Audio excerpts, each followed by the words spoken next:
اللہ تبارک و تعالی نے ہم سب کو بہت ساری نعمتوں سے نوازا ہے۔ اتنی نعمتوں سے نوازا کہ اگر اللہ کی نعمتوں کو ہم گننا چاہیں، شمار کرنا چاہیں تو گن نہیں سکتے۔ جیسا کہ خود اللہ رب العزت نے ارشاد فرمایا وَإِذَا تَعُدُّوا نِعْمَةَ اللَّهِ لَا تُحْصُوهَا،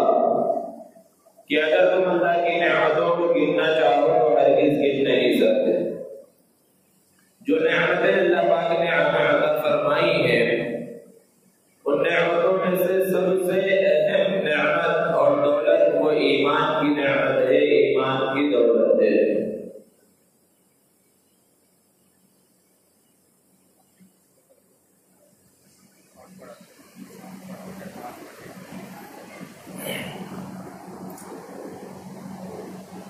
اور یہ اتنی اہم نعمت اور دولت ہے جو اللہ پاک نے ہمیں عطا فرمائی ہے کہ جس کا اندازہ اور تصور نہیں کیا جا سکتا۔ لیکن اس دولت کی، اس نعمت کی ہمیں قدر نہیں ہے جس طرح قدر ہونی چاہیے، اور وجہ اس کی یہ ہے کہ گھر بیٹھے ہمیں یہ نعمت، یہ دولت مل گئی۔ مسلمان گھرانے میں پیدا ہو گئے، مسلمانوں والا نام رکھ دیا گیا، مسلمان کہلائے جانے لگے، اس لیے اس نعمت کی، اس دولت کی قدر نہیں ہے۔ اس دولت کی قدر ان لوگوں سے معلوم کیجئے جنہوں نے کفر و شرک کے ماحول میں آنکھ کھولی اور بعد میں انہیں اسلام کی دولت عطا ہوئی، انہیں اس نعمت کی صحیح قدر ہے۔ اس نعمت کی قدر بلال حبشی سے پوچھئے، صہیب رومی سے پوچھئے، سلمان فارسی سے پوچھئے کہ انہوں نے کلمہ لا الہ الا اللہ محمد الرسول اللہ کی خاطر کیسی عظیم قربانیاں دی ہیں۔ دوستو، اللہ تبارک و تعالی نے قرآن پاک میں ارشاد فرمایا ان الدین عند اللہ الاسلام، کہ جو مقبول مذہب ہے، پسندیدہ مذہب ہے، دین ہے اللہ کے نزدیک، وہ اسلام ہی ہے، اور اسلام کے علاوہ کوئی دوسرا دین وہ اللہ کے نزدیک مقبول نہیں ہوگا۔ وَمَن يَبْتَغِ غَيْرَ الْإِسْلَامِ دِينًا فَلَن يُقْبَلَ مِنْهُ، ہرگز قبول نہیں کیا جائے گا۔ اسی طرح اللہ پاک نے یہ بھی ارشاد فرمایا لا اکراہ فی الدین، کہ دین کے اندر کوئی زبردستی نہیں ہے، یعنی کسی کو مجبور کیا جائے کہ وہ اسلام قبول کرے، اس کی اسلام اجازت نہیں دیتا۔ اور 1450 سال کی اسلامی تاریخ ہے، آپ اس تاریخ کا مطالعہ کیجئے، کہیں پر آپ کو یہ نہیں ملے گا کہ کسی خطے، کسی علاقے کے لوگوں کو مجبور کیا گیا ہو، زبردستی کی گئی ہو ان کے ساتھ کہ وہ اسلام کو قبول کر لے۔ کوئی زبردستی نہیں ہے اسلام کے اندر، جس کا دل چاہے، جس کو سمجھ میں آئے وہ اسلام قبول کرے۔ لیکن جس نے اسلام قبول کر لیا اور مسلمان بن گیا، اب اس کی ذمہ داری ہے کہ وہ اس اسلام پر باقی رہے اور اپنے ایمان کی حفاظت کرے۔ اب اجازت نہیں ہے کہ وہ اسلام کو چھوڑ کر چلا جائے، دوسرے مذہب کو اختیار کر لے، مرتد ہو جائے، اس کی اسلام میں اجازت نہیں ہے اور بڑی سخت سزا ہے۔ فتنہ ارتداد جو سب سے پہلے پیدا ہوا نبی کریم صلی اللہ علیہ وسلم کے دنیا سے تشریف لے جانے کے بعد، حضرت ابو بکر صدیق رضی اللہ تعالی عنہ نے اس فتنے کا مقابلہ کیا۔ تو جو مسلمان ہو گیا، جس نے اسلام قبول کر لیا، اب اس کو اجازت نہیں ہے کہ وہ اسلام کے دامن کو چھوڑ دے، بلکہ ضروری ہے ہر مسلمان کے واسطے کہ وہ اپنے اسلام کی حفاظت کرے، ایمان کی حفاظت کرے، عقیدے کی حفاظت کرے، دین اسلام پر قائم رہے۔ اور دین نام کس کا ہے؟ فکر و عمل کے مجموعے کا نام دین ہے، کہ انسان کی فکر و نظر صحیح ہو، اس کا عقیدہ صحیح ہو، ایمان صحیح ہو، تو پھر وہ سچا مسلمان ہوگا، اور جب اعمال اس کے صحیح ہوں گے تو وہ اعمال صالحہ کہلائیں گے جو مطلوب ہیں۔ لیکن بنیادی چیز ہے وہ عقیدہ، اور عمل سے بھی زیادہ اہمیت عقیدے کی ہے، ایمان کی ہے، انسان کی سوچ کی ہے، نظریے کی ہے، فکر و نظر کی ہے۔ وجہ اس کی یہ ہے کہ جس زندگی کے اندر ہم رہ رہے ہیں، اور یہ جو زندگی ہم گزار رہے ہیں، یہ ہمیشہ کی زندگی نہیں ہے، ایک دن یہ زندگی ختم ہو جائے گی. تو ایک تو یہ دنیا ہے ہمارے سامنے، اور ایک دوسری دنیا ہے جس کا آغاز حضرت اسرافیل علیہ السلام کے سور پھونکنے کے وقت ہوگا، کہ جب وہ سور پھونکیں گے اس کے بعد قیامت قائم ہوگی، اور اس میں حساب کتاب، جزا سزا، جنت جہنم، یہ ساری چیزیں ہوں گی. تو یہ دو عالم ہمارے سامنے ہیں. ان دونوں کے بیچ میں ایک اور دنیا ہے، ایک اور عالم ہے جسے برزخ کہا جاتا ہے. اور انسان کی آنکھ جب بند ہوتی ہے، وہ جب مر جاتا ہے تو اس آخرت میں پہنچنے سے پہلے اس عالم برزخ میں پہنچتا ہے. اور عالم برزخ میں جو پہنچتا ہے اسے قبر کے اندر رکھ دیا جاتا ہے، دفنا دیا جاتا ہے. تو وہاں پر امتحان ہوتا ہے، اس سے سوالات کیے جاتے ہیں. اور یہ ایسا امتحان ہوتا ہے، عجیب امتحان، کہ جس کا پیپر پہلے سے آؤٹ کر دیا گیا ہے. سوالات بتلا دیے گئے ہیں، یہ سوال آئے گا، اور اس کے جوابات بھی بتلا دیے گئے ہیں. غور کرنے کی بات یہ ہے، آپ نے پڑھا سنا اور جانتے ہیں اس بات کو، کہ وہاں جو امتحان ہوگا وہ امتحان عمل کے بارے میں نہیں ہوگا. کتنی نمازیں پڑھا، نماز پڑھتا تھا یا نہیں پڑھتا تھا، روزہ رکھتا تھا یا نہیں رکھتا تھا، زکوٰۃ دیتا تھا یا نہیں دیتا تھا، حج کیا یا نہیں کیا، صلہ رحمی کی یا نہیں کی، پڑوسیوں کے ساتھ اچھا سلوک کیا یا نہیں کیا. ان سب اعمال میں سے کسی عمل کے بارے میں سوال نہیں ہوگا. وہاں جو سوال ہوگا فکر و نظر کے بارے میں سوال ہوگا، انسان کی سوچ کے بارے میں سوال ہوگا، انسان کے نظریے کے بارے میں سوال ہوگا، انسان کے عقیدے کے بارے میں سوال ہوگا، انسان کے ایمان کے بارے میں سوال ہوگا. اور جو پہلا سوال ہوگا، من رب، بتا تیرا رب کون ہے؟ کیونکہ دنیا میں بہت سے تھے جنہوں نے رب ہونے کا دعویٰ کیا. نبی کریم صلی اللہ علیہ وسلم کے دنیا میں آنے سے ہزاروں سال پہلے ایک آدمی پیدا ہوا، ظالم فرعون، جس نے انا ربکم الاعلی کہا کہ میں سب سے بڑا رب ہوں. اور اس سے بھی پہلے ایک آدمی ہوا نمرود، اس نے بھی رب ہونے کا دعویٰ کیا. اور بہت سے آئے جنہوں نے بہت بڑے بڑے دعوے کیے. تو کس کو رب مانتا تھا؟ تو اگر مسلمان ہوگا، سچا پکا مسلمان ہوگا، اللہ کو مان کر اس نے زندگی گزاری ہوگی، اللہ کے احکامات کو مانا ہوگا، تو پھر وہ کہہ سکے گا ربی اللہ، میرا رب تو اللہ ہے. اور دوسرا سوال، ما دینو، کہ دنیا میں مذاہب بہت سے تھے، بہت سے دھرم تھے، بہت سے عقیدے تھے. تیرا عقیدہ کیا تھا؟ تیرا مذہب کیا تھا؟ تیرا دین کیا تھا؟ اب اگر دین اسلام پر باقی تھا، قائم تھا، نبی کریم صلی اللہ علیہ وسلم کے احکامات کی اطاعت کرتا تھا، آپ کے سنتوں پر عمل کر کے زندگی گزارتا تھا، تو وہ جواب دے سکے گا دینیت اسلام، کہ میرا دین، میرا مذہب تو اسلام ہے، وہ اسلام ہے جو اللہ کے نزدیک پسندیدہ ہے. یہ دو سوالات ہیں اور دونوں کا انداز ایک جیسا ہے کہ تیرا رب کون ہے، تیرا دین کیا ہے. ہونا تو یہ چاہیے تھا کہ تیسرا سوال بھی اسی انداز میں ہوتا اور پوچھا جاتا من نبی ہوگا پر رسول ہوگا، کہ تیرے نبی کون ہے، تیرے رسول کون ہے. لیکن یہاں انداز بدل دیا جائے گا، اور یہاں اس دنیا کی سب سے خوبصورت شخصیت کا چہرہ اس قبر میں دکھلایا جائے گا. پیارے آقا صلی اللہ علیہ وسلم کا مبارک پر نور چہرہ دکھلایا جائے گا، اور یہ سوال ہوگا ما كنت تقول في هذا الرجل، کہ تو ان کے بارے میں دنیا میں کیا کہتا تھا. یہ سوال نہیں ہوگا کہ اب کیا کہتا ہے، دنیا میں ان کے بارے میں تیرا نظریہ کیا تھا. کیونکہ بہت سے ایسے ہوں گے جو اگرچہ مسلمان نہیں ہوں گے یا مسلمان ہوں گے اور اسلام کامل اور مکمل نہیں ہوگا، وہ بھی نبی صلی اللہ علیہ وسلم کو پہچانیں گے، لیکن ان کا جواب دوسرے انداز کا ہوگا. وہ یہ جواب دیں گے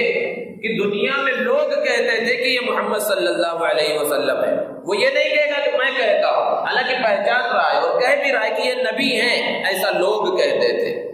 تو اس کو بھی قبول نہیں کیا جائے گا. لیکن جو سچا پکا مسلمان ہوگا نبی کریم صلی اللہ علیہ وسلم سے جس کو محبت ہوگی، آپ کے طریقے پر جو زندگی گزار کر گیا ہوگا، آپ کی سنتوں پر عمل کیا ہوگا، وہ فوراً پہچان جائے گا اور وہ جواب دے گا یہ آمینہ کے لال ہیں، عبداللہ کے در یتیم ہیں، یہ ہمارے پیارے آقا ہمارے محبوب محمد عربی صلی اللہ علیہ وسلم۔ تو یہ 3 سوال ہیں اور تینوں سوالات پہلے سے بتلا دیے گئے ہیں ہر شخص کو، اور ان کا جواب بھی بتلا دیا گیا۔ آج اگرچہ ہمیں جواب معلوم ہے، لیکن جواب زبان پر اسی وقت آئے گا جب اللہ کے احکام کے مطابق دنیا میں ہم نے زندگی گزاری۔ یہ چیز تو ہر ایک کو معلوم ہے، اس کو بیان کرنے کا مقصد یہ ہے کہ اس میں جو سوال ہو رہا ہے یہ عقیدے کے بارے میں سوال ہے۔ اب یہاں اور ایک سوال ہے کہ ایمان زیادہ آسان ہے، عقیدہ زیادہ آسان ہے، نظریہ زیادہ آسان ہے یا عمل زیادہ آسان ہے؟ آسان سا جواب ہے کہ ایمان بہت آسان سی چیز ہے، اعمال میں تو مشکلات ہے۔ نماز اہم العبادت ہے جیسا کہ آپ نے ابھی سنا، اور اس میں مشکلات ہوتی ہیں، اس لیے صرف 5% طبقہ جو ہے نماز پڑھتا ہے۔ سخت سردی کا زمانہ ہے، صبح میں پانی ٹھنڈا ہے، وضو کرنے کا دل نہیں کر رہا۔ سخت گرمی کا زمانہ ہے، روزہ نہیں رکھنا چاہ رہا ہے انسان۔ زکوٰۃ کے اندر مال نکلتی ہے، مال کی محبت ہے، اس کے اندر تکلیف ہو رہی ہے، حج میں مشقت ہے، دیگر جتنے بھی اعمال ہیں سب اعمال میں کچھ نہ کچھ مشقت ہے، کچھ نہ کچھ تکلیف انسان کو برداشت کرنا ہے۔ لیکن ایمان میں تو کوئی مشقت نہیں ہے، صرف ہم ذہن میں سوچنا ہے، عقیدہ بنانا ہے۔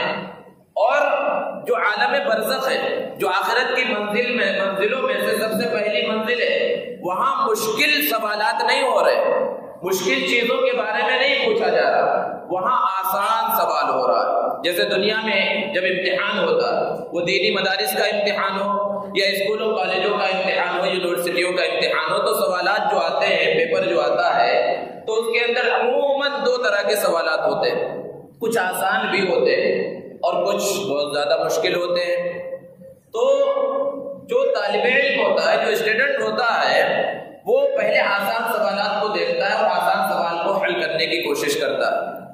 تو اگر آسان سوال کو حل کر لیتا ہے تو مشکل سوالات کا حل کرنا اس کے لیے آسان ہو جاتا ہے۔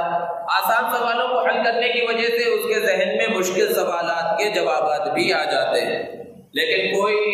طالب علم ایسا تھا، کوئی اسٹوڈنٹ ایسا تھا جس نے محنت ہی نہیں کی تھی، امتحان کی تیاری نہیں کی تھی، اور جب پیپر آیا تو اس میں آسان سوالات بھی ہیں لیکن آسان سوال بھی حل نہیں کر پا رہا، تو مشکل سوال کیا حل کرے؟ قبر میں، عالم برزخ میں، آخرت کی پہلی منزل، پہلے مرحلے میں جو ہم سے سوال کیا جا رہا ہے وہ مشکل، یعنی اعمال کے بارے میں کوئی سوال نہیں ہے، وہاں آسان سوال، عقیدہ جس کو ہم آسان سمجھتے ہیں، کوئی محنت مشقت نہیں ہے، ایمان جس کو ہم آسان سمجھتے ہیں، ان سب چیزوں کے بارے میں سوال ہے کہ اگر ان سوالوں میں پاس ہو گیا، ان سوالوں کے جواب اس نے دے دیے، آسان سے سوالات، تو پھر جو اصل امتحان حضرت اسرافیل علیہ السلام کے سور پھونکنے کے بعد جو قیامت قائم ہوگی اور اس وقت جو اصل حساب کتاب ہوگا، اس کے اندر اس کے لیے بہت آسانی ہو جائے گی۔ ان مشکل سوالات میں، عبادات کے اندر، نماز، روزہ، زکوٰۃ، حج وغیرہ اور دیگر بہت سارے اعمال ہیں، ان سب کے جوابات میں آسانی ہو جائے گی۔ لیکن اگر قبر کے اندر جو عالم برزخ میں جو آسان سے سوالات ہیں، جن کے جوابات ہمیں معلوم ہیں بھی دنیا کے اندر، اگر اس میں فیل ہو گئے، اس میں پاس نہیں ہوا، تو پھر وہ جو مشکل سوالات ہیں اس کے اندر تو اور زیادہ مشکلات پیش آئیں۔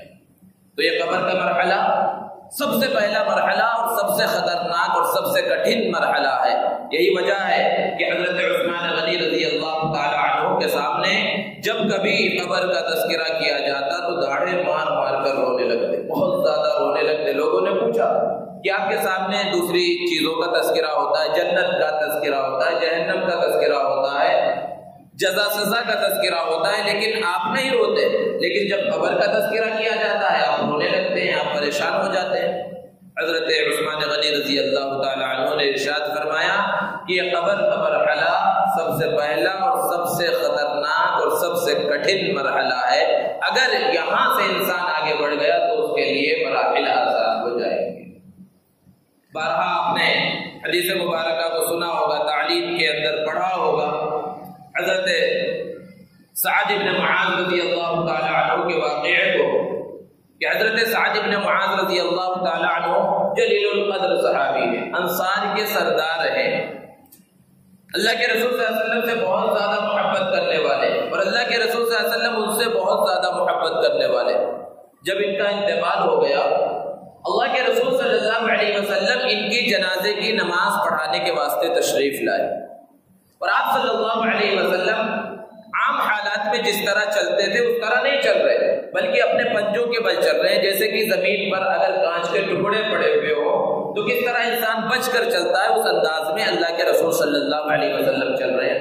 صحابہ نے پوچھا، اللہ کے رسول یہاں تو کوئی ایسی چیز ہے نہیں، پھر آپ اس طرح بچ کر کیوں چل رہے ہیں؟ آپ صلی اللہ علیہ وسلم نے ارشاد فرمایا کہ سعد کا مقام اللہ کے نزدیک اتنا بڑا ہے کہ ان کی جنازے میں شرکت کے واسطے اللہ نے 70,000 فرشتوں کو بھیجا ہے، جس کی وجہ سے یہ جگہ تنگ پڑ گئی۔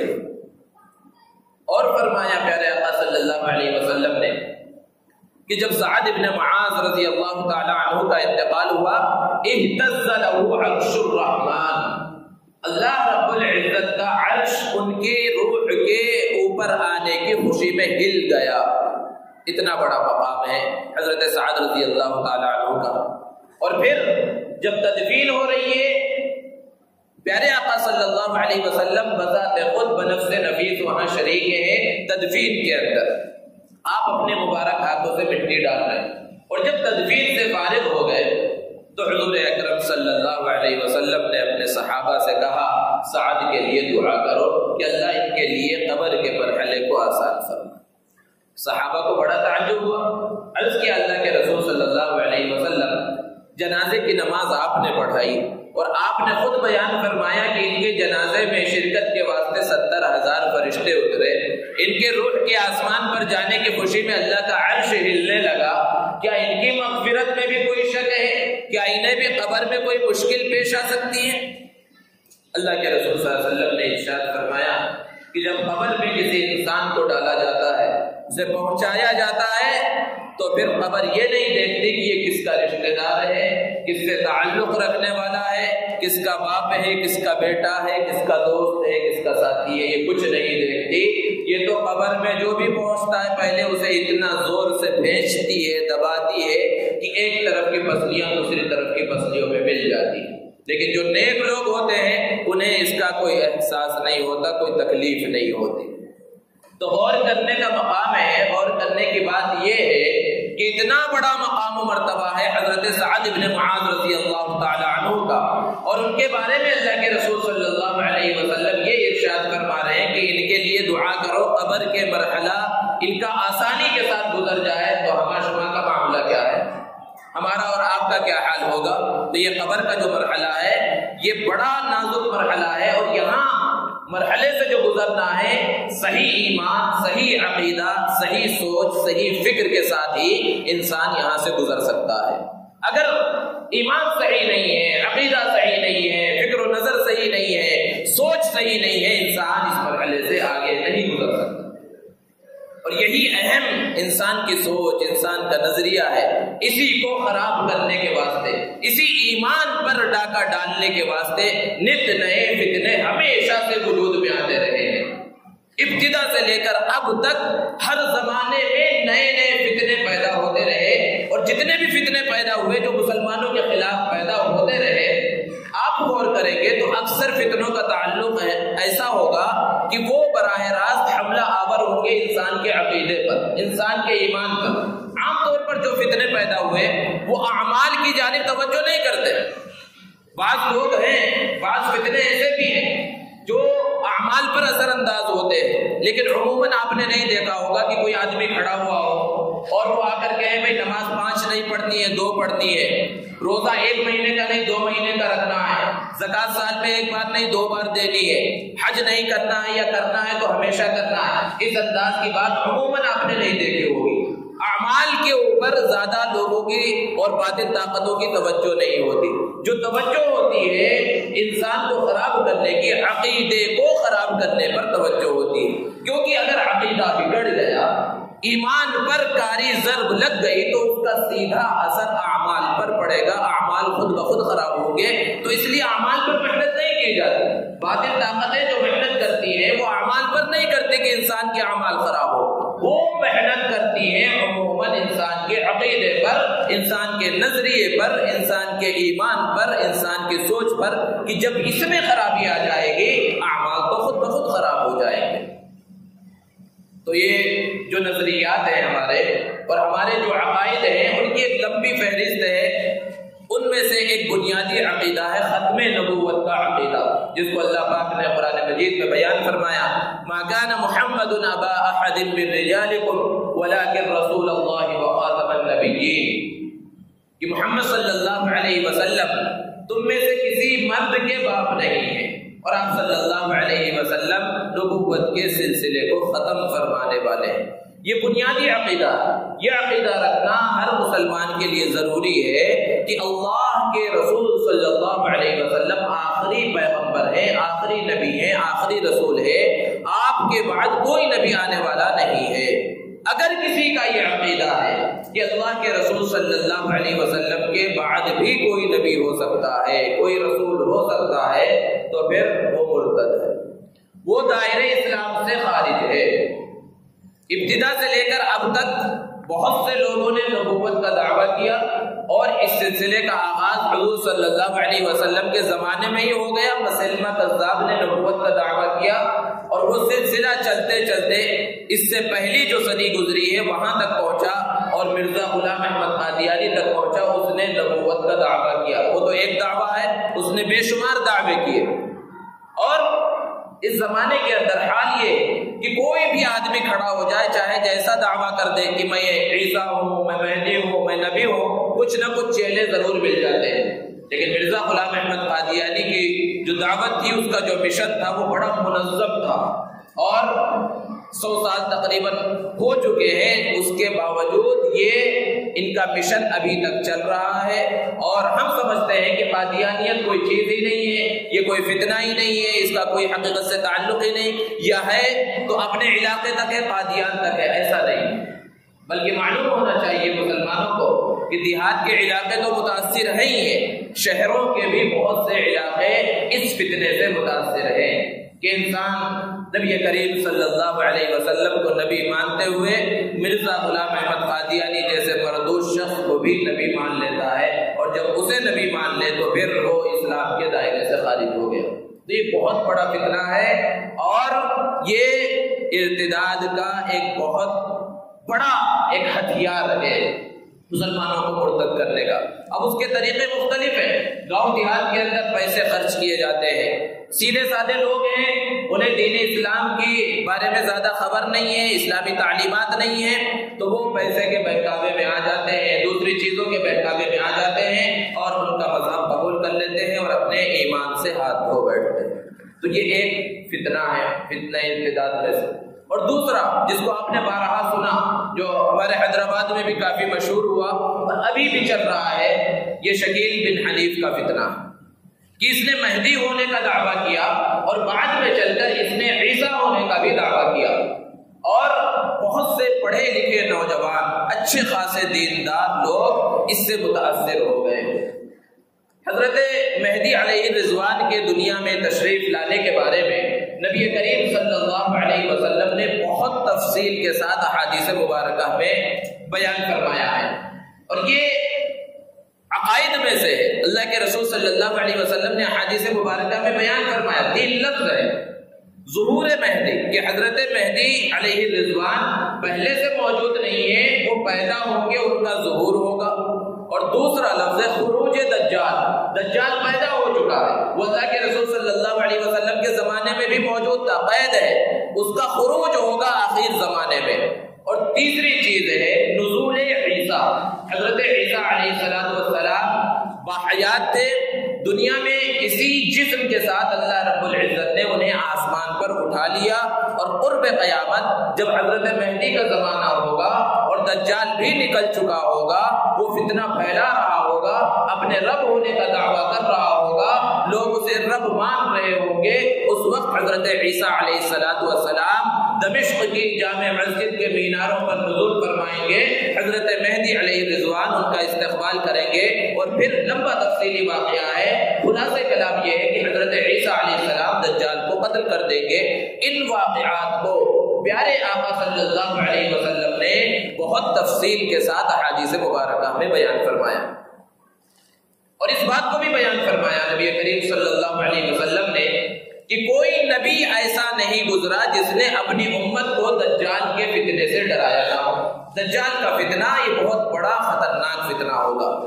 اب شروع زمانے سے اب تک بہت سے لوگوں نے، ہزاروں کی تعداد ہے جنہوں نے مہدی ہونے کا دعویٰ کیا، لیکن مشہور چند لوگ ہوئے، جس میں سے محمد جون پوری بہت زیادہ مشہور ہوئے جنہوں نے مہدی ہونے کا دعویٰ کیا، اور ان کے ماننے والوں کی ایک بڑی تعداد ہے۔ ایک یہ بدبخت شخص ہے، اس زمانے میں اس نے مہدی ہونے کا دعویٰ کیا، اور یہ احادیث مبارکہ جو اللہ کے رسول صلی اللہ علیہ وسلم نے بیان فرمائی، اور جو بخاری اور مسلم جنہیں حدیث کی سب سے صحیح کتابیں کہا جاتا ہے، ان کتابوں کے اندر یہ چیزیں موجود ہیں، تو اس کا انکار تو نہیں کر سکتے مسلمانوں کے سامنے کہ اگر انکار کر دیں گے تو مسلمان ان کی بات کو مانیں گے ہی نہیں۔ تو یہ جتنی باتیں اللہ کے رسول صلی اللہ علیہ وسلم نے مہدی کے بارے میں، دجال کے بارے میں، اور حضرت عیسیٰ علیہ السلام کے نزول کے بارے میں بیان فرمائیں، ان سب کی ان لوگوں نے من گھڑت تعویلیں کر لی ہیں۔ اللہ کے رسول صلی اللہ علیہ وسلم نے ارشاد فرمایا المہدی من عطرتی، کہ جو مہدی ہوں گے وہ میرے خاندان سے تعلق رکھیں گے، بلکہ ایک حدیث میں الفاظ یہاں تک آئے کہ وہ حضرت فاطمہ کی اولاد میں سے ہوں گے، اور ایک حدیث میں ہے وہ آپ صلی اللہ علیہ وسلم کے دو نوازوں حضرت حسن اور حضرت حسین میں سے حضرت حسن رضی اللہ تعالی عنہ کی اولاد میں سے ہوں گے۔ اور فرمایا پیارے آقا صلی اللہ علیہ وسلم نے یوافق اسمہ من اسمی، ان کا نام میرے نام کے جیسا ہوگا۔ حضرت مہدی، مہدی ان کا اصلی نام نہیں ہے، یہ ان کا صفاتی نام ہے، ان کا لقب پڑ گیا تھا۔ ان کا جو نام ہوگا وہ نام ہوگا محمد، جو اللہ کے رسول صلی اللہ علیہ وسلم کا اسم گرامی ہے۔ اور آپ صلی اللہ علیہ وسلم نے ارشاد فرمایا ان کے والد کا نام میرے والد کے نام پر ہوگا۔ حضور صلی اللہ علیہ وسلم کے والد کا نام عبداللہ ہے، حضرت مہدی کے والد کا نام بھی عبداللہ ہوگا۔ اور فرمایا کہ ان کی ولادت مدینہ المنورہ میں ہوگی، اور ان کو لوگ مکہ المکرمہ میں مسجد حرام میں کعبۃ اللہ کے سائے میں پہچانیں گے اور ان کے ہاتھ پر بیعت کریں گے۔ یہ تفصیل ہے۔ اب اس بدبخت سے کوئی پوچھے، اس شخص سے جو مہدی ہونے کا دعویٰ کر رہا ہے کہ اللہ کے رسول صلی اللہ علیہ وسلم نے جو یہ نشانیاں بیان فرمائیں کہ وہ میرے خاندان سے ہوں گے، تو یہ کہتا ہے میں اللہ کے رسول صلی اللہ علیہ وسلم کے خاندان سے ہوں۔ اگر خاندان سے ہے تو نسب نامہ دکھلائے۔ لوگ کہتے ہیں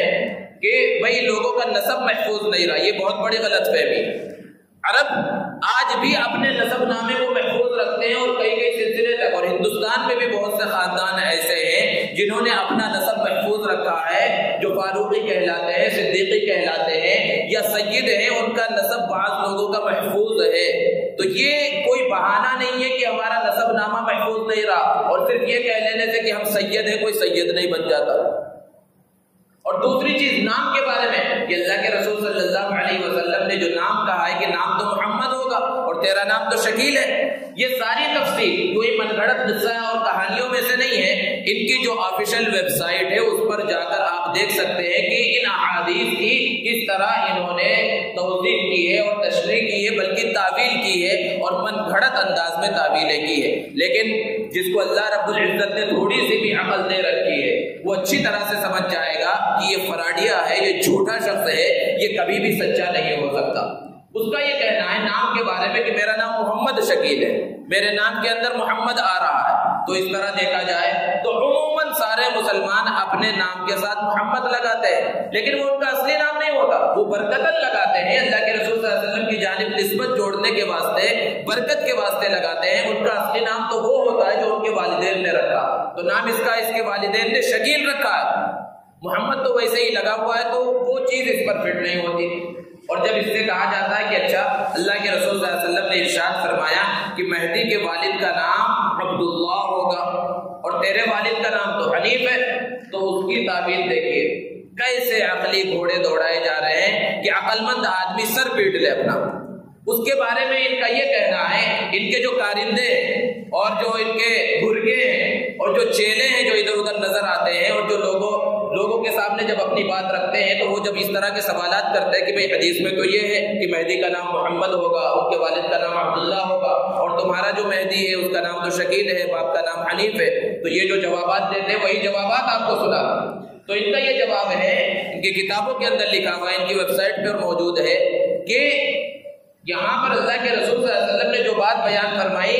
کہ مہدی کے والد کا نام میرے والد کے نام پر ہوگا، اس سے اصلی والد مراد نہیں ہے، بلکہ اللہ کے رسول صلی اللہ علیہ وسلم کے جد امجد حضرت ابراہیم علیہ السلام مراد ہے، اور حضرت ابراہیم کا ایک نام حنیف بھی ہے، قرآن میں ہے ما كان ابراہیم یہودیا ولا نصرانیا ولکن کان حنیفا، کہ حضرت ابراہیم علیہ السلام حنیف تھے، لہذا میرے والد کا نام بھی حنیف ہے۔ کیسی من گھڑت تعویل ہے۔ اور جب آگے بڑھ کر پوچھا جائے، اللہ کے رسول صلی اللہ علیہ وسلم نے یہ بیان فرمایا کہ وہ مدینہ المنورہ میں پیدا ہوں گے، تو اس کا جواب یہ ہے کہ مدینہ سے وہ مدینہ الرسول مراد نہیں ہے، بلکہ مدینہ کے معنی شہر ہے، اور یہاں جو ہے میں بھی ایک شہر کے اندر پیدا ہوا ہوں۔ اب اس سے پوچھے، ان کا تو یہ کہنا ہے کہ دلی میں پیدا ہوا، لیکن سب لوگ جانتے ہیں، حقیقت جانتی ہے ساری دنیا کہ یہ بہار میں پیدا ہوا اور دلی کے اندر آ کر اپنی اس خرافات کو پھیلانا شروع کیا، اور وہاں سے جب اسے مارا گیا، بھگایا گیا، تو پھر اس نے اورنگ آباد کے کسی علاقے کو اپنا مستقر بنا لیا، اور وہیں سے ان کا یہ سارا سلسلہ چل رہا۔ تو اس انداز میں من گھڑت چیزیں ہیں۔ اور آگے چل کر دجال کی بات آتی ہے کہ اللہ کے رسول صلی اللہ علیہ وسلم نے احادیث مبارکہ میں دجال سے ڈرایا ہے، اور دجال کے فتنے کا تذکرہ کیا کہ وہ حضرت مہدی کے زمانے میں ظاہر ہوں گے۔ اس کا کیا جواب ہے؟ تو اس کا یہ کہنا ہے کہ دجال سے جو ڈرایا اللہ کے رسول صلی اللہ علیہ وسلم نے، تو دجال یہ کوئی آدمی نہیں ہوگا، کوئی شخصیت نہیں ہوگی، دجال سے مراد امریکہ اور فرانس وغیرہ ہے کہ یہ اسلام کے دشمن ہیں، یہ دجال ہے۔ اور اللہ کے رسول صلی اللہ علیہ وسلم نے دجال کے بارے میں ایک بات بیان فرمائی کہ وہ کانا ہوگا، ایک آنکھ ہوگی اس کی اور دوسری آنکھ کی جگہ صرف ابھار ہوگا۔ اس کے بارے میں جب سوال کیا گیا تو اس کا جواب اس کی ویب سائٹ پر یہ موجود ہے کہ یہاں اللہ کے رسول صلی اللہ علیہ وسلم نے جو آنکھ بیان فرمائی یہ حقیقی آنکھ نہیں ہے، بلکہ اس زمانے کے اعتبار سے سیٹلائٹ مراد ہے، جو آسمانوں کے قریب جو سیٹلائٹ وغیرہ چھوڑ دیے گئے ہیں، تو آنکھ سے مراد یہ سیٹلائٹ وغیرہ ہے، حقیقی آنکھ مراد نہیں ہے۔ اور پھر اس سے اگلا سوال جو آخری سوال ہے کہ اچھا پھر عیسیٰ کب آئیں گے؟ تو اس نے پہلے صرف مہدی ہونے کا دعویٰ کیا تھا، بعد میں چل کر یہ کہا کہ حضرت عیسیٰ کی روح میرے اندر داخل ہو گئی ہے، میں عیسیٰ بھی ہوں۔ ایک کی روح دوسرے میں داخل ہونے کا عقیدہ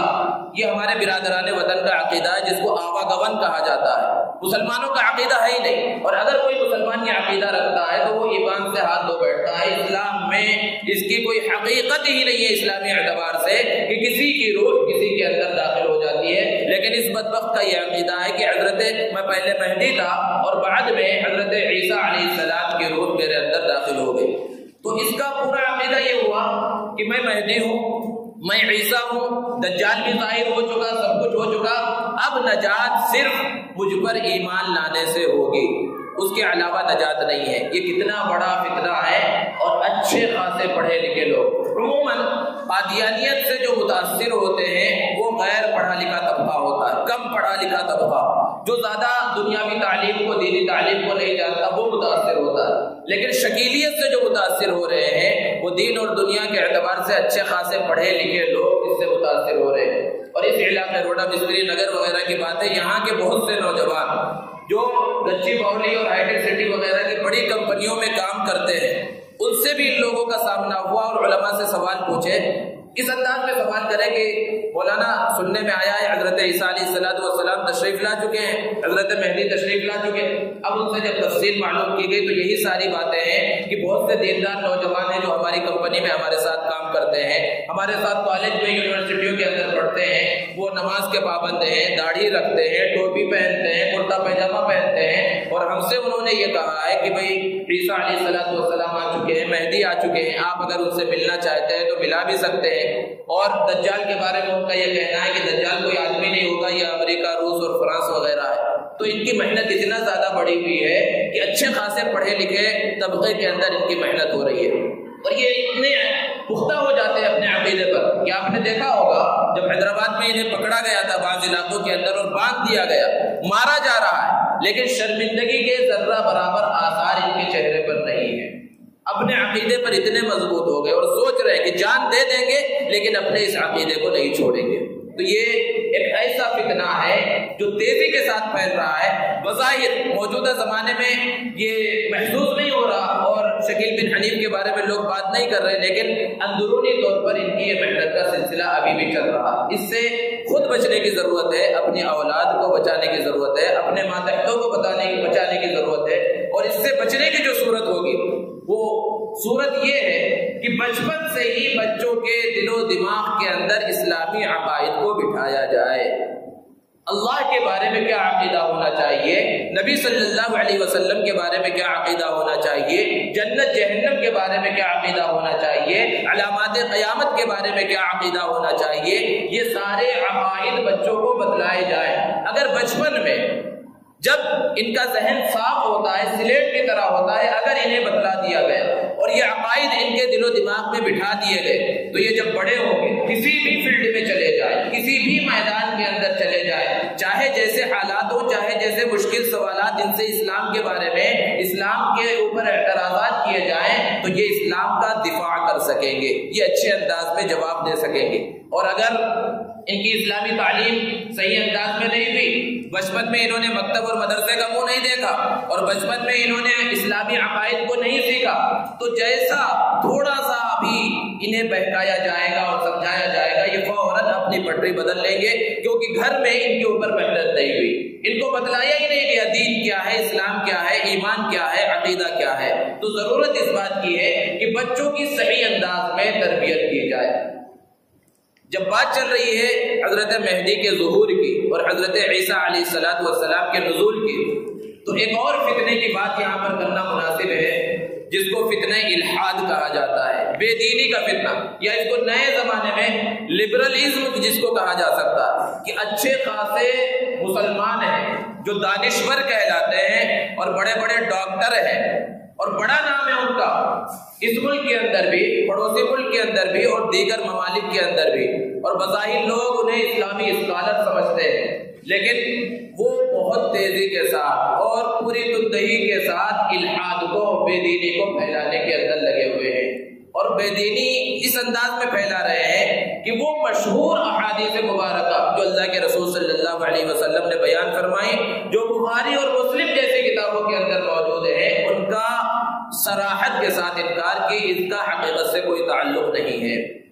ایک بہت بڑا طبقہ ہے مسلمانوں کا، بظاہر نام مسلمان والے ہیں، لیکن وہ حضرت عیسیٰ علیہ السلام کے نزول کا منکر ہے۔ حالانکہ حضرت عیسیٰ علیہ السلام کے دوبارہ دنیا میں نازل ہونے کے بارے میں اللہ کے رسول صلی اللہ علیہ وسلم نے صراحت کے ساتھ صحیح احادیث مبارکہ میں بیان فرمایا۔ قرآن مجید میں اللہ رب العزت نے ان کے آسمان پر اٹھانے کا تذکرہ فرمایا اور اشارتاً دنیا میں بھیجے جانے کا تذکرہ کیا، لیکن احادیث مبارکہ میں تو صراحت کے ساتھ حضرت عیسیٰ علیہ السلام کے نزول کا تذکرہ کیا گیا ہے، لیکن یہ طبقہ انکار حدیث کے فتنے میں مبتلا ہے اور ان مشہور احادیث مبارکہ کا انکار کر کے حضرت عیسیٰ علیہ السلام کے نزول کا منکر ہے، اور یہ کہتا ہے کہ حضرت عیسیٰ علیہ السلام نازل ہونے والے نہیں ہیں۔ جب نزول عیسیٰ کا منکر ہے تو وہ ظہور مہدی کا بھی منکر ہو گیا اور ساتھ ہی ساتھ خروج دجال کا بھی منکر ہو گیا۔ اور ایسے بہت سارے لوگ ہیں جو سوشل میڈیا کے ذریعے، فیس بک اور ٹویٹر کے ذریعے بہت منظم انداز میں اپنی اس بات کو پھیلا رہے ہیں۔ ہندوستان کے رہنے والے بظاہر بڑے بڑے اداروں، دینی اداروں کے لقب ان کے ساتھ لگے ہوئے ہیں، اور وہ اس بات کو بہت ہی منظم انداز میں پھیلا رہے ہیں۔ بظاہر وہ اپنے اعتبار سے اس کی دلیلیں بھی دے رہے ہیں کہ حضرت عیسیٰ علیہ السلام نازل نہیں ہوں گے، بلکہ بعض تو یہ بھی کہہ رہے ہیں کہ حضرت عیسیٰ علیہ السلام کا تو انتقال ہو چکا ہے، اور ہمارے مسلمان، سیدھے سادے مسلمان جو دین اسلام سے بہت زیادہ وابستہ نہیں ہے اور دینی تعلیم بہت زیادہ ان کے بچوں میں نہیں ہے، تو انہوں نے مشنری اسکولوں میں جو ہے ہمیشہ تعلیم حاصل کی، عیسائیوں کے اسکول میں تعلیم حاصل کی، اور وہاں پر حضرت عیسیٰ علیہ السلام کا مجسمہ ہے، پھانسی پر چڑھا دیا گیا ہے، حضرت مریم کی تصویر ہے، ان بچوں کے ذہن میں بچپن سے یہ بٹھا دیا گیا ہے، کیونکہ گھر میں تو تعلیم ہوتی نہیں عقیدے کے بارے میں، دین و اسلام کے بارے میں۔ اسکول کے اندر خوب بتایا گیا کہ حضرت عیسیٰ علیہ السلام سولی پر چڑھ گئے، جیسس کو سولی پر چڑھا دیا گیا، سب کے گناہ انہوں نے لے لیے، تو یہ بچے بڑے ہو جاتے ہیں، حالانکہ کلمہ بھی پڑھتے ہیں، نماز بھی پڑھتے ہیں، سارے دینی عقائد محفوظ ہے، لیکن حضرت عیسیٰ علیہ السلام کے بارے میں ان کا عقیدہ یہی رہتا ہے، کیونکہ اسکول سے انہوں نے وہی سیکھا اور کسی اور نے انہیں نہیں بتلایا، وہ یہی سمجھتے رہتے ہیں کہ حضرت عیسیٰ علیہ السلام کو سولی پر چڑھا دیا گیا تھا، انہیں قتل کر دیا گیا تھا، انہیں آسمان پر نہیں اٹھایا۔ تو اسی طرح ان لوگوں کا بھی یہ کہنا ہے، اور ایسی لچر دلیلیں دیتے ہیں کہ اگر بالفرض اللہ تعالیٰ نے انہیں آسمان پر اٹھا لیا تو سوالات ایسے ہیں کہ اگر اس سوالات کو رکھا جائے تو آدمی ہنسنے لگے۔ اللہ رب العزت کی شان میں گستاخی ہے کہ اللہ نے انہیں کہاں رکھا ہے، کس آسمان میں رکھا ہے، کھانا پانی کیسے ملتا ہے، کہاں سے جاتا ہے ان کے پاس کھانا، کیسے کھاتے ہیں، کیسے زندگی گزر رہی ہے، ہزاروں سال کا زمانہ گزر گیا اور ہزاروں سال کے بعد قیامت قائم ہوگی، کیسے وہ زندہ ہے۔ کیا یہ اعتراضات اللہ رب العزت کی ذات کو سامنے رکھ کر بالکل لچر اعتراضات نہیں ہیں؟ اللہ رب العزت نے اس انسان کو کس طرح بنایا، اللہ نے خود بیان فرمایا وَفِي أَنفُسِكُمْ أَفَلَا تُبْصِرُونَ، دنیا کی ساری چیزوں کو چھوڑ کر صرف اپنے آپ میں تم غور کر لو کہ ایک آنکھ اللہ رب العزت نے کس طرح بنائی کہ انسان کی آنکھ خراب ہو جائے، اس کے اندر کچھ تکلیف ہو جائے اور آپریشن کی ضرورت پڑے تو ڈاکٹر آپریشن کرنے کے واسطے لٹا ہے۔ اب یہ مریض جس کی آنکھ کا آپریشن ہونا ہے یہ کہنے لگے کہ میرے آنکھ کے آس پاس کا علاقہ سن نہیں کرنا، بغیر سن کیے، یعنی بغیر کوئی انجیکشن لگائے ویسے ہی میرے آنکھ کا آپریشن کرو، تو ڈاکٹر کہے گا کہ تم بڑے بے وقوف ہو، یہ آنکھ اتنی نازک چیز ہے کہ اگر تکلیف کی وجہ سے آپریشن کے درمیان تم تھوڑا سا بھی ہل گئے تو جو تھوڑی بہت تمہاری آنکھ صحیح ہے وہ بھی خراب ہو جائے گی، کیونکہ یہ بہت نازک ہے۔ لیکن اللہ رب العزت کی قدرت دیکھیے، اللہ رب العزت ماں کے پیٹ میں جب بچہ پیدا ہوتا ہے، بڑا ہونے لگتا ہے، اللہ رب العزت اس کے ہاتھ کو بھی بنا رہے ہیں اور ماں چل رہی ہے، پھر رہی ہے، گھر کے کام و کاج کر رہی ہے، سب کچھ کر رہی ہے، ہل رہی ہے، اسی درمیان اللہ تعالیٰ یہ آنکھ بھی بنا رہے ہیں، سب کچھ بنا رہے ہیں کہ ایک انسان اچھا بڑے سے بڑا ڈاکٹر بغیر سن کے آپریشن نہیں کر پاتا، لیکن اللہ رب العزت ماں کے پیٹ کے اندر حرکت کے ساتھ چلتے پھرتے سب کچھ تیار کر رہے ہیں۔ تو اس اللہ کے واسطے یہ بات بعید ہے کہ حضرت عیسیٰ علیہ السلام کو آسمان پر رکھے، ان کے کھانے پینے کا انتظام کرے، ان کے آخر تک رہنے کا انتظام کرے، ایسے لچر اعتراضات ہیں۔ الحاد اور بے دینی جو پھیلائی جا رہی ہے اس کے اندر ایک بات یہ کہی جاتی ہے قرآن مجید کی تفسیر کے سلسلے میں کہ قرآن مجید کو سمجھنے کے واسطے صرف عربی دانی کافی ہے، یعنی ایک آدمی اگر عربی اچھی طرح سے جانتا ہے تو اسے نہ تو صحابہ کی تفسیر کی ضرورت ہے، نہ جو بڑے بڑے مفسرین گزرے ہیں انہوں نے کیا تفسیریں کی ہیں قرآن مجید کی آیات کی، اس کی بھی کوئی ضرورت نہیں ہے، آثار صحابہ کی کوئی ضرورت نہیں ہے۔ ایک انسان عربی جانتا ہے وہ خود سے اپنی تفسیر کر سکتا ہے اور اسی انداز میں کر رہے ہیں۔ یہ دانشور طبقہ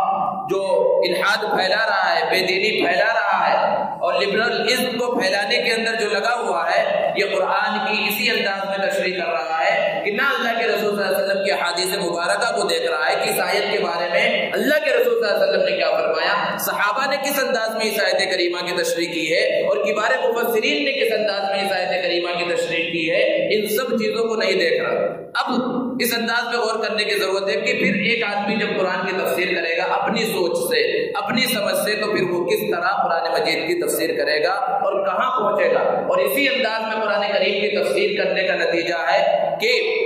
چند چیزوں کو چھوڑ کر جو قرآن میں واضح انداز میں بیان کی گئی ہے، جیسے کہ شراب ہے، جوا ہے، خنزیر ہے، بس ان چند چیزوں کو چھوڑ کر ساری چیزوں کو یہ حلال قرار دیتے ہیں۔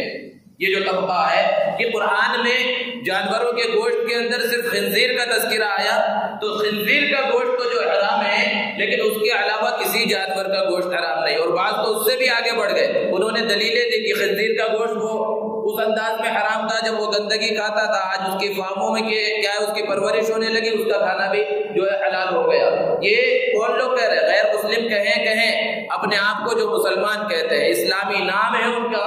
اور اسلامی اسکالر کہلائے جاتے ہیں بظاہر، اور لوگ ان کے عقیدے کو نہیں جانتے، سنتے ہیں بظاہر بہت اچھا انداز ہے بولنے کا، بہت اچھی گفتگو کر رہے ہیں، لیکن حقیقتاً دیکھا جائے مشہور متواتر احادیثوں کا چونکہ انکار کیا ہے، تو ایسی متواتر احادیثوں کے انکار سے تو انسان کفر کے اندر مبتلا ہو جاتا ہے، وہ ارتداد کے دروازے پر پہنچ گیا۔ اب ان کی باتوں کو سننا اور ان سے متاثر ہونا یہ عقل مندی کی بات نہیں ہے۔ اللہ کے رسول صلی اللہ علیہ وسلم کی سنت میں کامیابی، پیارے آقا صلی اللہ علیہ وسلم نے ارشاد فرمایا، من احب سنتی فقد احبنی، کہ جو تیری سنت سے محبت کرے گا تو مجھ سے محبت کرے گا، ومن احبنی کان معی فی الجنہ، اور جس نے مجھ سے محبت کی وہ جنت میں میرے ساتھ ہوگا۔ تو سنتیں تو بے شمار ہیں، بارہا تقریروں میں، وعظوں میں اور مختلف مقامات پر سنتے اور پڑھتے رہتے ہیں کہ یہ نبی صلی اللہ علیہ وسلم کی سنت ہے، یہ نبی صلی اللہ علیہ وسلم کی سنت ہے، لیکن اس طبقے کا، ان ملحدین کا یہ کہنا ہے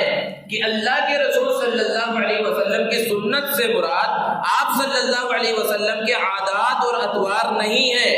بلکہ سنت سے مراد وہ سنت ہے جو حضرت ابراہیم علیہ السلام کی سنت ہے، اور اللہ کے رسول صلی اللہ علیہ وسلم نے احادیث میں بیان فرمایا کہ یہ چیزیں حضرت ابراہیم علیہ السلام کی سنت ہیں، لہذا امت محمدیہ میں بھی صرف انہی سنتوں کو باقی رکھا گیا ہے، باقی کوئی چیز سنت نہیں ہے، اور اس کی تعداد ہے صرف 27، یعنی یہ صرف 27 چیزیں سنت ہیں، باقی کوئی چیز بھی سنت نہیں ہے۔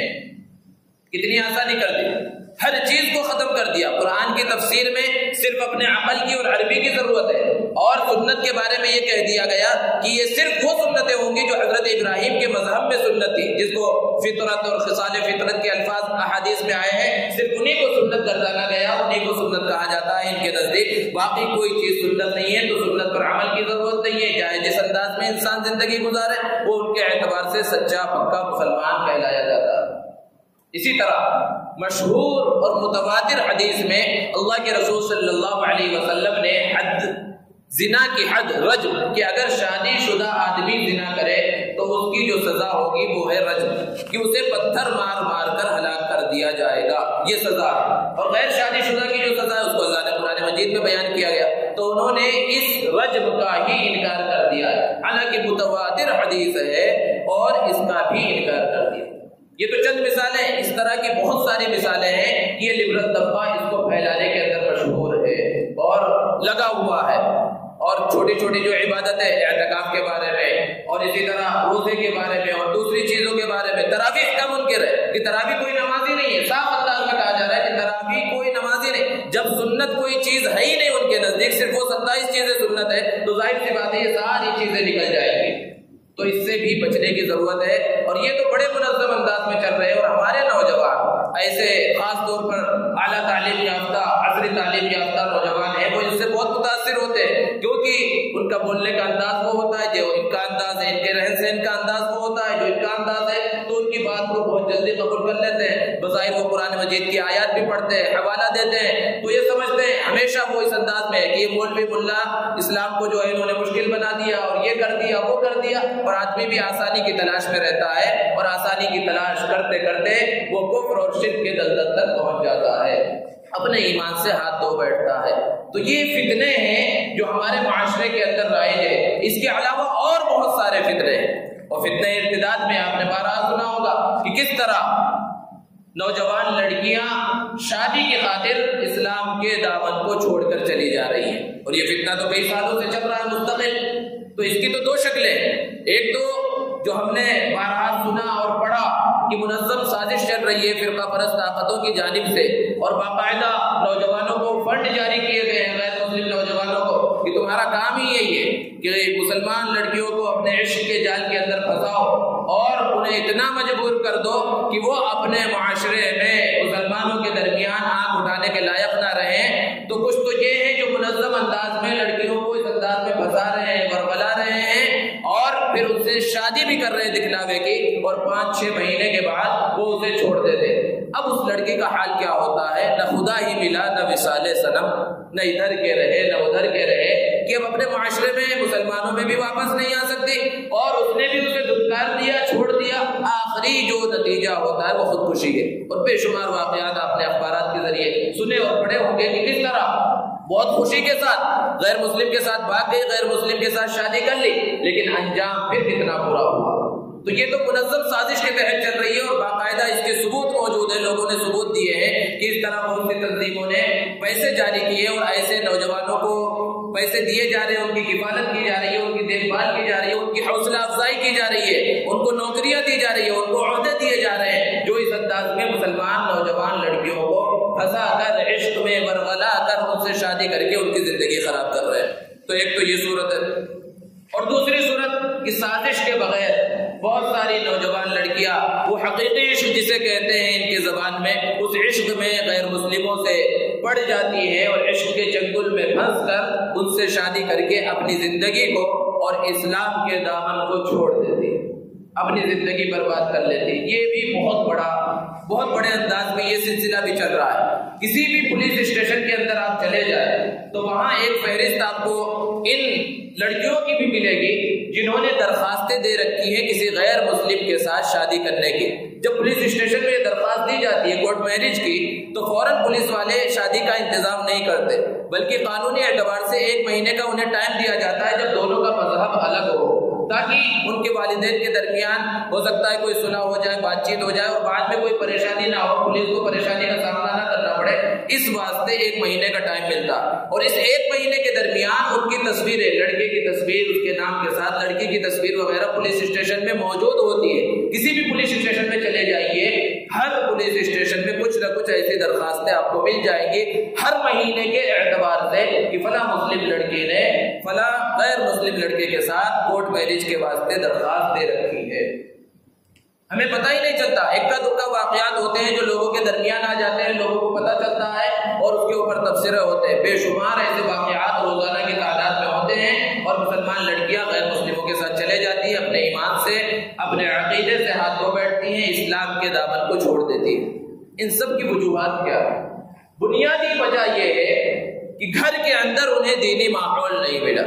اگر گھر کے اندر دینی ماحول مل جائے، ان کی اسلامی انداز میں تربیت کی گئی ہوتی تو وہ اس درجے تک آگے نہیں بڑھتی اور اتنا بڑا قدم نہیں اٹھاتی۔ گھر سے صحیح انداز میں بچپن سے ان کی تربیت نہیں کی گئی، والدین خود جو ہے تعلیم یافتہ نہیں ہے، دینی معلومات انہیں نہیں ہے، جس کی وجہ سے یہ لڑکیاں آگے بڑھ رہی ہیں اور غلط کام کے اندر مشغول ہوتے چلی جا رہی ہیں۔ والدین اور سرپرست حضرات سب سے پہلے اس کے ذمہ دار ہیں کہ ان چیزوں کو روکا جائے۔ علماء نے بیان فرمایا کہ اس کی جو وجوہات ہیں، ان وجوہات میں سے یعنی غیر مسلموں سے شادی اور مرتد ہو جانے اور اسلام کو چھوڑ دینے کی جو وجوہات ہیں، ان بڑی وجوہات میں سے ایک وجہ مخلوط تعلیمی نظام ہے، جسے کو ایجوکیشن کہا جاتا ہے، ماڈرن ایجوکیشن، اور ترقی کا زینہ جسے سمجھا جاتا ہے۔ اللہ کے رسول صلی اللہ علیہ وسلم نے ارشاد فرمایا کہ جب کہیں پر 2 غیر محرم ایک ساتھ ہو تو تیسرا شیطان ہوتا ہے۔ اب یہ تعلیم کے اندر لڑکے لڑکیاں ایک ساتھ تعلیم ہو رہی ہے، ایک ساتھ اسکول آنا جانا ہے، تو وہاں پر یہ بوائے فرینڈ اور گرل فرینڈ کا کلچر عام ہوتا ہے۔ یہ کوئی اسلامی تہذیب نہیں ہے، اسلامی کلچر نہیں ہے، اور اس کے اندر پھنس کر مخلوط تعلیمی نظام میں بے شمار لڑکیاں اس وجہ سے اپنے ایمان سے ہاتھ دھو بیٹھ رہی ہیں۔ اور بہت سی وہ ہیں جنہیں بظاہر محلے کے لوگ، علاقے کے لوگ، رشتہ دار، والدین سمجھتے ہیں کہ بڑی باپردہ لڑکیاں ہیں، اور وہ محلے میں باپردہ نظر آتی ہیں۔ اور یہ کوئی قصے کہانیاں یا کسی کو نیچا دکھلانا نہیں ہے، بلکہ یہ جو حقیقت ہے، زمینی حقیقت ہے، اس کا تذکرہ کیا جا رہا ہے کہ مسلم محلوں میں، مسلم علاقوں میں گھروں سے صبح کالج جانے کے واسطے اور یونیورسٹی جانے کے واسطے یا نوکری پر جانے کے واسطے بہت ساری نوجوان لڑکیاں گھر سے برقع پہن کر نکلی۔ لوگ سمجھتے ہیں بڑی دیندار ہے، پابند ہے پردے کی، اور کسی دوسری گلی میں، محلے کے باہر، علاقے کے باہر ان کا نقلی بوائے فرینڈ انتظار کر رہا ہوتا ہے گاڑی لے کر، اور وہ وہاں پر انہیں بٹھاتا ہے اور ان کا جو برقع ہے وہ ان کے پرس کے اندر چلا جاتا ہے، اور بغیر برقعے کے یا برقعے کے ساتھ ہی غیر مسلموں کے ساتھ ادھر ادھر تفریحی جگہوں کے اوپر یہ لڑکیاں نظر آتی ہیں، اور گھر والے سمجھ رہے ہیں کہ ہماری بچی تعلیم حاصل کرنے کے واسطے گئی ہے، اور یہ ادھر ادھر اسلام کو بدنام کرنے کا ذریعہ بن رہی ہے۔ یہ سلسلہ مستقل چل رہا ہے، اور ہم سمجھتے ہیں کہ بڑے دیندار ہیں، فلاں گھرانہ بڑا دیندار ہے، اور فلاں لڑکی بڑی دیندار ہے، بڑی پردے کی پابند ہے، لیکن مستقل یہ سب چیزیں چلتی ہیں۔ اور دوسری چیز مخلوط تعلیمی نظام کے علاوہ مخلوط انداز میں ملازمت کرنا ہے۔ کہ آج جو نوجوان لڑکیاں پڑھنے کے بعد ملازمت میں لگ رہی ہیں، کال سینٹر ہو یا کوئی بھی کمپنیاں ہو، وہ رات میں کام ہو رہا ہے، دن میں کام ہو رہا ہے، اور غیر محرموں کے ساتھ وہاں بالکل لڑکوں کے ساتھ اٹھنا بیٹھنا ہے، اس میں غیر مسلم بھی ہے مسلم بھی ہے، اور اس کی وجہ سے وہ عشق معاشقے کے چکر میں پڑھ کر اپنے ایمان سے ہاتھ دھو بیٹھتی ہے۔ اور تیسری وجہ بعض علماء نے یہ بیان فرمائی ہے، اس زمانے کے اندر جو خاص طور پر اعلیٰ تعلیم یافتہ لڑکیاں، یعنی جن لڑکیوں نے بہت زیادہ تعلیم حاصل کر لی ہے، وہ خاص طور پر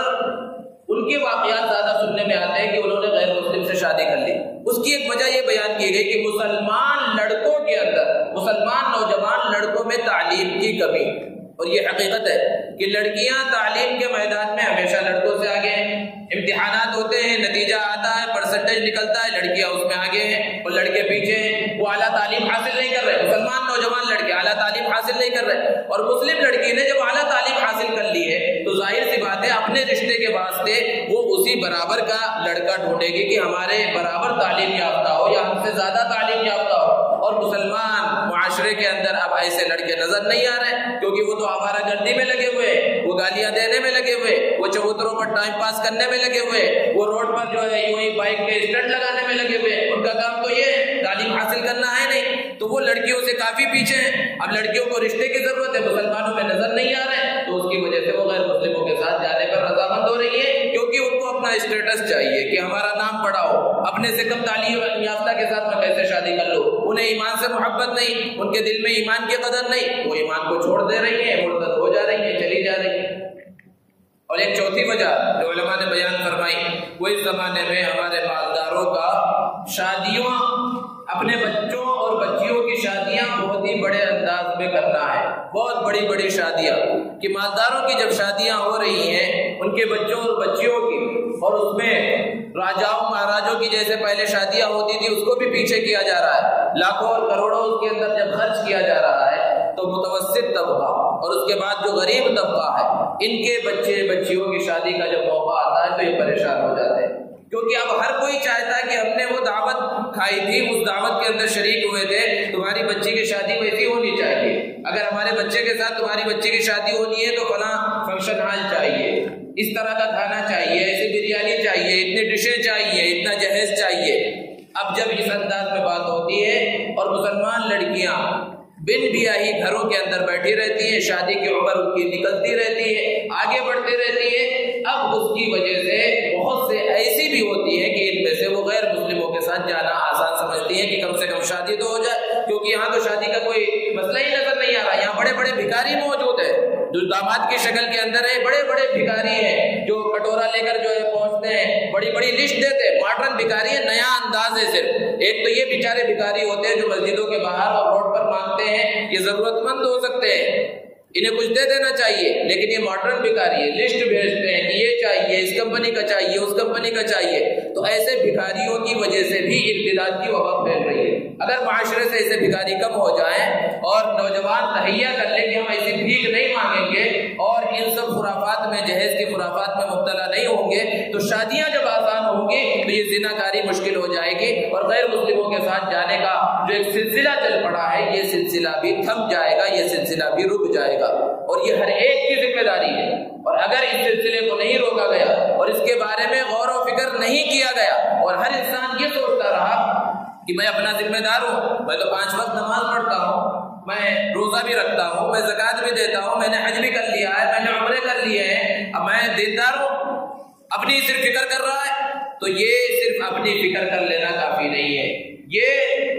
مسلمانوں کے ہر طبقے سے تعلق رکھنے والے جو لوگ ہیں ان سب کی ذمہ داری ہے۔ سب سے پہلی ذمہ داری جو علماء اور ائمہ کا طبقہ ہے ان کی تو ذمہ داری ہے ہی ہے، اور وہ اپنی ذمہ داری کو وقتاً فوقتاً ادا بھی کرتے ہیں، مختلف اسٹیجوں سے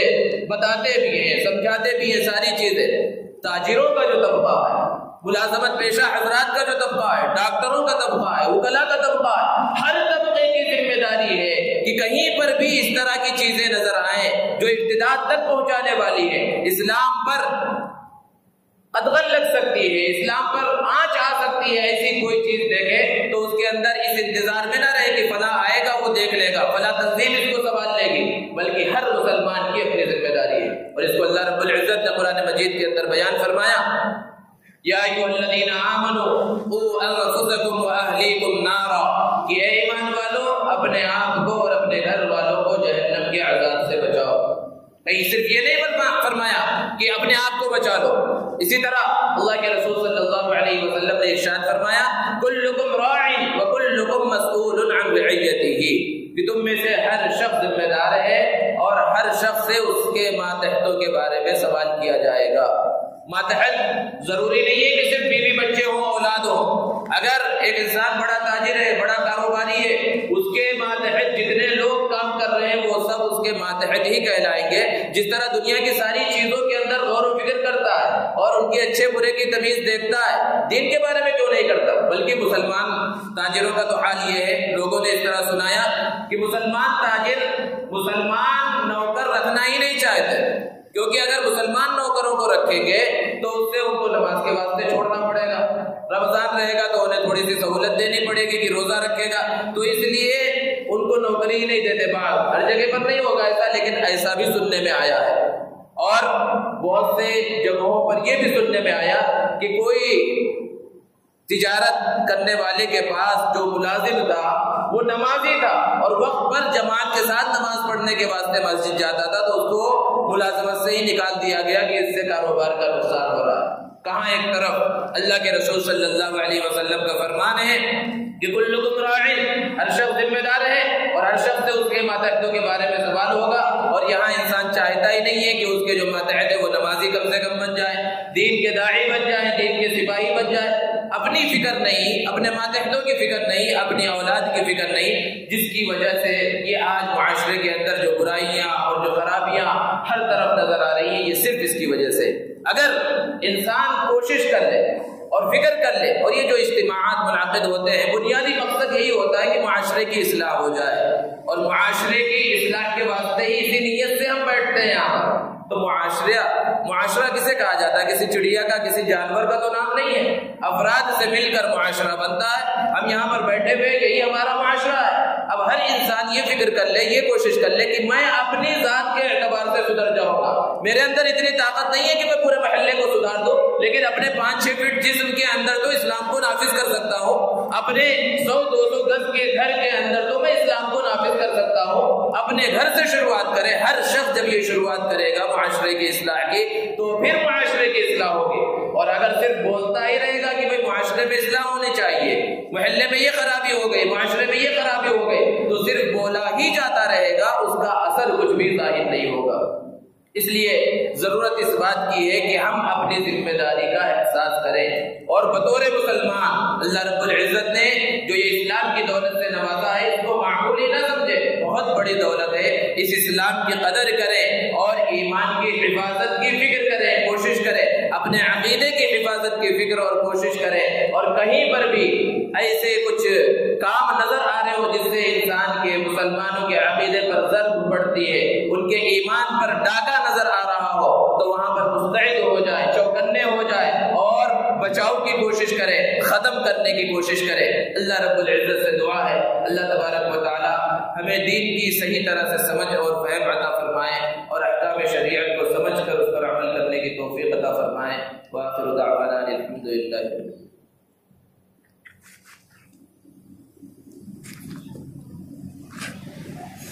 الحمد لله رب العالمين، اللهم صل على سيدنا ومولانا محمد وبارك وسلم۔ يا الله يا رحمن يا رحيم يا ذا الجلال والإكرام، يا أحد الصمد الذي لم يلد ولم يولد ولم يكن له كفوا أحد، اللهم يا أول الأولين ويا آخر الآخرين، ظلمنا أنفسنا وإن لم تغفر لنا وترحمنا لنكونن من الخاسرين، اللهم إنك عفو كريم تحب العفو فاعف عنا يا كريم، اللهم احفظنا من كل بلاء الدنيا وعذاب الآخرة، اللهم إنا نسألك الهدى والتقى والعفاف والغنى عن الناس، اللهم إنا نسألك الجنة ونعوذ بك من النار، اللهم اسقنا غيثا مغيثا مريعا مريعا نافعا غير ضار عاجلا غیر آجل۔ یا رب العالمین ہمارے گناہوں کو معاف فرما، یا الہ العالمین ہمارے خطاؤں سے درگزر فرما، یا رب العالمین ہمارے صغیرہ کبیرہ جانے میں انجانے میں جو بھی گناہ ہو گئے ہیں اپنے فضل و کرم سے معاف فرما۔ یا رب العالمین امت مسلمہ پر رحم فرما، جہاں بھی مسلمان پریشان حال ہیں ان کی پریشانیوں کو دور فرما۔ یا رب العالمین جو مقروض ہیں ان کے قرضوں کی ادائیگی کے غیب سے اسباب مہیا فرما۔ یا رب العالمین جو بے روزگار ہیں انہیں حلال روزی عطا فرما۔ یا رب العالمین حلال روزی میں برکت عطا فرما، حرام اور مشتبہ کمائی سے امت مسلمہ کی حفاظت فرما۔ یا رب العالمین جو بیمار ہیں انہیں شفاء کاملہ دائمہ عاجلہ مستمرہ عطا فرما۔ یا رب العالمین جو اس دنیا سے رخصت ہو گئے ان کی مغفرت فرما۔ یا رب العالمین ہم سب کا خاتمہ اپنے اپنے وقت پر ایمان پر فرما۔ یا رب العالمین موت سے پہلے موت کی صحیح تیاری کرنے کی توفیق عطا فرما۔ یا رب العالمین عذاب قبر سے حفاظت فرما، محشر کی رسوائیوں سے حفاظت فرما، جہنم کے عذاب سے حفاظت فرما، جنت الفردوس میں داخلہ عطا فرما۔ یا رب العالمین جنت الفردوس میں لے جانے والے اعمال کرنے کی توفیق عطا فرما، اعمال جہنم سے حفاظت فرما۔ یا رب العالمین حوض کوثر پر حضور اکرم صلی اللہ علیہ وسلم کے دست مبارک سے جام کوثر عطا فرما۔ یا رب العالمین مدارس اسلامیہ کی حفاظت فرما، مساجد کی حفاظت فرما۔ یا رب العالمین حرمین شریفین کی زیارت کی توفیق عطا فرما۔ یا رب العالمین حج مبرور کی توفیق عطا فرما۔ یا رب العالمین ہماری رمضان کی عبادتوں کو قبول فرما، ہمارے روزوں کو قبول فرما، ہماری تراویح کو قبول فرما، ہماری تلاوت کو قبول فرما۔ پروردگار عالم رمضان میں جو کوتاہیاں ہم سے ہو گئی ہیں محض اپنے فضل و کرم سے معاف فرما، اور بقیہ جو لمحات بچ گئے ہیں رمضان کی اس کی صحیح طرح سے قدر کرنے کی توفیق عطا فرما۔ یا رب العالمین ہم سب کی مغفرت فرما۔ یا رب العالمین ہم سب کے جائز مقاصد کو پورے فرما۔ یا رب العالمین ملک میں امن و امان قائم فرما، فتنہ اور فساد سے حفاظت فرما، ظالموں کے ظلم سے حفاظت فرما، شریروں کی شرارت سے حفاظت فرما، فتنوں کے فتنے سے حفاظت فرما، حاسدوں کے حسد سے حفاظت فرما۔ یا رب العالمین ملک شام اور فلسطین